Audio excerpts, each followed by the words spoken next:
జీవన తొలి సంజ అను ఈ ఉదయకాలపు వాక్య ధ్యానములకు మిమ్మల్ని ప్రేమపూర్వకంగా ఆహ్వానాన్ని తెలియపరుస్తూ నా నిండు వందనాలు తెలియపరుస్తున్నాను. ప్రభునందు మాకు అత్యంత ప్రియమైనటువంటి దేవుని పిల్లలు ఎలా ఉన్నారండి? నిన్నటి దినాన్ని ఈస్టర్ ఆరాధనలు బాగా జరిగాయా? కుటుంబ సమేతముగా ఆరాధనలో పాల్పొందారు కదూ. మరి ఈస్టరు విలువైన సందేశాన్ని మీరు విన్నారు కదూ. మంచిది ప్రియులారా, దేవుడి సన్నిధిలో క్రైస్తవ సమాజానికి మూలము, ఉనికి, ధైర్యము, నిరీక్షణ ఆయన పునరుత్థానమే. అవును, ఆయన పునరుత్థానమే ఈరోజు మనకి ఒక అతిశయము, ఒక గర్వము అని చెప్పుకోవాలి. మంచిది, దేవుని కృపను బట్టి మరొక నెలలోకి ప్రవేశించబడ్డాం. మరొక వారంలోకి దేవుడు మనల్ని ప్రవేశపెట్టి ఉన్నారు. పిల్లలందరూ బాగున్నారండి? పరీక్షలు బాగా రాశారు కదా, చక్కటి మార్కులు వస్తాయని నేనైతే నమ్ముతూ ఉన్నాం, ప్రార్థన చేస్తున్నాం. మరి ఈరోజు ఉదయం ప్రార్థన చేసుకున్నారా? ఇంకా ప్రార్థన చేసుకోలేకపోతే ప్రార్థన చేసుకుని మీ దినచర్యను ప్రారంభించవలసిందిగా మీకు మనవి చేస్తున్నాను. ఈ ఉదయకాలం ఒక మాటను మీ దృష్టికి తీసుకురావడానికి నేను ఇష్టపడుతూ ఉన్నాను. సంఖ్యాకాండము 25వ అధ్యాయము, సంఖ్యాకాండము 25వ అధ్యాయము 11వ వచనం. వారి మధ్యను నేను ఓర్వలేని దానిని తాను ఓర్వలేకపోవుట వలన ఇశ్రాయేలుల మీద నుండి నా కోపము మళ్ళించెను గనుక నేను ఓర్వలేకయుండి ఇశ్రాయేలులను నశింపచేయలేదు. దేవుని బిడ్డలారా, దేవుని సన్నిధిలో ఇశ్రాయేలుల మీద భయంకరమైన తెగులు పనిచేస్తున్న కాలం అది. కారణం, మోయాబురాండ్రు పిలిచినప్పుడు వారి దగ్గరికి వెళ్ళి వారితో భోజనం చేసి వారి యొక్క విగ్రహాలకు సాగిలిపడి బయలుపోరుతో ఆధ్యాత్మిక వ్యభిచారము ఇశ్రాయేలు చేయడానికి కారణాన్ని బట్టి వారి మీదకి గొప్ప తెగులు వచ్చినట్లుగా మనం చూస్తూ ఉన్నాం. చాలా ప్రతికూల పరిస్థితులు అక్కడ కనబడుతూ ఉన్నాయి. అయితే ప్రియ బిడ్డలారా, అదే సమయంలో మరొక భయంకరమైన పాపము మనకి ఇశ్రాయేలుల గుడారంలో కనబడుతూ ఉంది. ఒక ఇశ్రాయేలుడు ఒక మిద్యాని స్త్రీని తీసుకుని వచ్చి ఆ గుడారంలో పాపము చేస్తుండడం ఫీనెహాసు అనగా ఎలియాజరు కుమారుడు, అహరోను మనవడు ఎలియాజరు కుమారుడు అని ఫీనెహాసు చూచాడంట.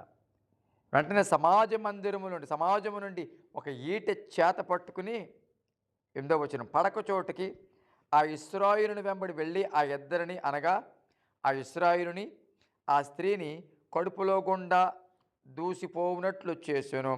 అప్పుడు ఇశ్రాయేలీయుల నుండి తెగులు నిలిచిపోయాను. 24,000 మంది ఆ తెగులుతో చనిపోయారు.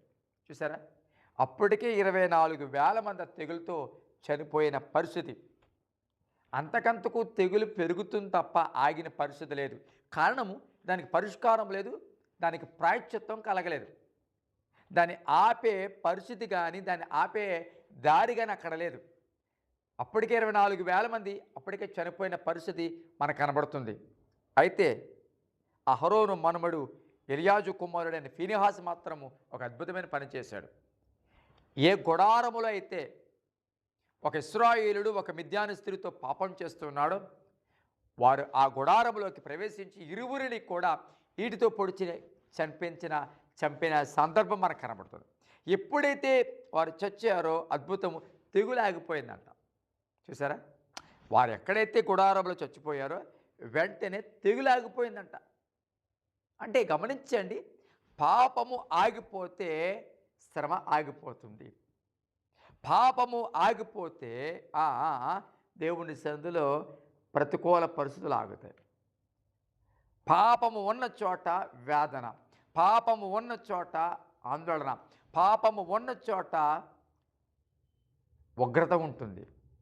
సో పాపం ఎప్పుడైతే చంపబడిందో వెంటనే పరిష్కారం కలిగింది.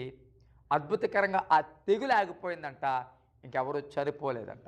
కారణం ఏంటి? ఫీనిహాసు ఆ పని చేయడానికి కారణం ఏంటి? అద్భుతమైన మాట.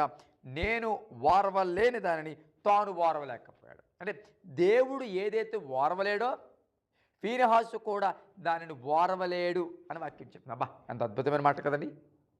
నిజమే. దేవుడు ఓర్వలేని దానిని ఈరోజు ప్రజలు అలవాటు చేసుకుంటున్నారు. దానికి అనుకూలంగా బ్రతుకుతున్నారు. దాన్ని ప్రేమిస్తున్నారు. ఏదైతే దేవుడికి నచ్చదో దాన్ని ప్రేమిస్తున్నారు. ఈ లోక స్నేహము వైరము అని వాక్యం చెప్తుంది. కానీ దాన్నే ప్రేమిస్తున్నాం. నిజమే. దేవుడికి దుఃఖాన్ని కలిగించే పనులే చేస్తున్నాం, కానీ దేవుడికి సంతోషాన్ని కలిగించే మన పనులు చేయట్లేదు కదా. పాపమును అంతకంతకు పెరిగే పనులు చేస్తున్నాం, కానీ పాపముకు ప్రాయశ్చిత్తముగా లేకపోతే పాపాన్ని చంపి జీవాన్ని పరిశుద్ధతను బ్రతికించే వారంగా మనం ఉండట్లేదే. ఇశ్రాయేలుడేంటి, మిద్యాను స్త్రీతో పాపం చేయటేంటి? పేరుకి ఇశ్రాయేలుడు, పేరుకి ఇశ్రాయేలుడని పేరు. ఇశ్రాయేలుడు యొక్క గుంపులో ఉన్నాడు, గుడారంలో ఉన్నాడు, కానీ మిద్యాను స్త్రీతో పాపం చేస్తున్నాడు. ఈరోజు పిలువబడుతున్నాడు ఇశ్రాయేలుడిగానే, కానీ అపవిత్ర ఆత్మతో అపవిత్రమైన వాటి చేత అపవిత్రమైన వాటికి అవకాశం ఇచ్చి బ్రతుకుతున్న వారు చాలామంది ఉన్నారు. ఈ వాక్యం ప్రియబిడ్డారా, దేవుని సన్నిధిలో కరువు పోవాలంటే గృహంలో నుంచి పాపం చంపబడాలి. కుటుంబంలో నుంచి వేదన పోవాలంటే పాపం చంపబడాలి. కుటుంబంలో ఉన్న ప్రతికూల పరిస్థితులు అనుకూలపరచబడాలంటే పాపం చంపబడాలి. అంటే ఆ కుటుంబంలో దేవుడికి నచ్చంది, ఆ గుడారములో దేవుడికి ఇష్టం కానిది, ఆకాను గుడారములో శపితమైన దాన్ని ఉండడాన్ని బట్టే కదండి ఇశ్రాయేలులు హాయి మీద ఓడిపోయారు. అవును ప్రియదేవుని బిడ్డ, నీ గుడారంలో ఏముందో, శాపం ఉందా, శపితమైనది ఉందా, దేవుడికి నచ్చింది ఉందా? చూసారా? యాకోబు భార్య రాహేలు విగ్రహాన్ని దాచిపెట్టిన పరిస్థితి గుడారంలో మనకు కనబడుతూ ఉంది. ఈ వాక్యం ప్రియబిడ్డరా, దేవుని సందులో దేవుడు ఓర్వలేనిది నీవు ఓర్వలేని దానివిగా ఉన్నట్లయితే పాపాన్ని చంపుతావు. పాపం చంపిన వెంటనే తెగులు ఆగిపోతుంది. దేవుడు ఓర్వలేని వారు ఎక్కడైతే ఉంటారో, దేవుడు ఓర్వలేనిది వారు కూడా ఓర్వలేని వారు ఎక్కడుంటారో అక్కడ జీవం ఉంటుంది, అక్కడ మరణం ఉండదు. మరణం పోతుంది, జీవం వస్తుంది. నీ జీవితంలో కూడా పౌరుషంగా బ్రతుకు. దేవుడు ఓర్వలేనిది నేను ఓర్వలేను, దేవుడికి నచ్చింది నాకు నచ్చదు, దేవుడికి ఇష్టం కానిది నాకు ఇష్టం కాదు అని ఆయన మనసు కలిగి, ఆయన ఉద్దేశం కలిగి నువ్వు బ్రతికినట్లయితే తప్పకుండా నీ కుటుంబం దీవించబడుతుంది, శాపము నుండి విడిపించబడుతుంది. ప్రార్థన చేద్దాం. పరిశుద్ధమైన తండ్రి, నీ పరిశుద్ధ నామానికి స్తుతులు స్తోత్రాలు చెల్లిస్తున్నాం. ప్రేమించి మరొకనిమిచ్చో ఈ దినమును బట్టి సమయాన్ని బట్టి నేను స్తుతిస్తున్నాను. అయా ఫీనిహాసు ఆయన నీవు ఓర్వలేనిది తాను ఓర్వలేక పాపాన్ని చంపిన సందర్భం మనం చూస్తున్నాం. తద్వారా తెగులాగిపోయిన పరిస్థితి చూస్తున్నాం. మా కుటుంబాల్లో నుంచి తెగులు పోవాలి అంటే అయా పాపాన్ని చంపేవారంగా ఉండాలి, నీకు ఇష్టం కాని వాటిని చంపేవారంగా ఉండాలి, విడిచిపెట్టేవారంగా ఉండాలి. అట్టి కృప మా బిడ్డలందరికీ దయచేయండి నాయన. బిడ్డల్లో కుటుంబాల్లో జీవం ఉండాలి, బిడ్డల కుటుంబాల్లో దీవెన ఉండాలి, శాపం తొలగిపోవాలి. బలహీనలు బలపరచండి, అనారోగ్యంగా స్వస్థపరచండి.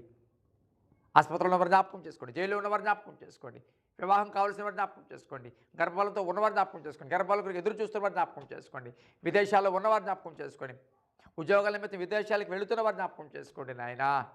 హాస్పిటల్లో సర్జరీ చేయించుకున్న వారు జ్ఞాపకం చేసుకోండి ప్రభువా. ఆర్థికంగా ఇబ్బంది పడుతున్న వారు జ్ఞాపకం చేసుకోండి, అనారోగ్యంతో ఇబ్బందులు పడుతున్న వారు జ్ఞాపకం చేసుకోండి, హాస్పిటల్లో ఉన్నవారు జ్ఞాపకం చేసుకోండి, భవిష్యత్తుల కొరకు ఎదురు చూస్తున్న వారు జ్ఞాపకం చేసుకోండి, వివాహాల కొరకు ఎదురు చూస్తున్న వారు జ్ఞాపకం చేసుకోండి. వారి కుటుంబాల సమాధాన నెమ్మది కలుగుచ్చేమని, మహిమ పొందమని, ఈరోజు వారి తెరిచాలని అంతట్లో తోడు నడిపించమని యేసు నామమున తండ్రి. Amen. Amen. Thank you. God bless you.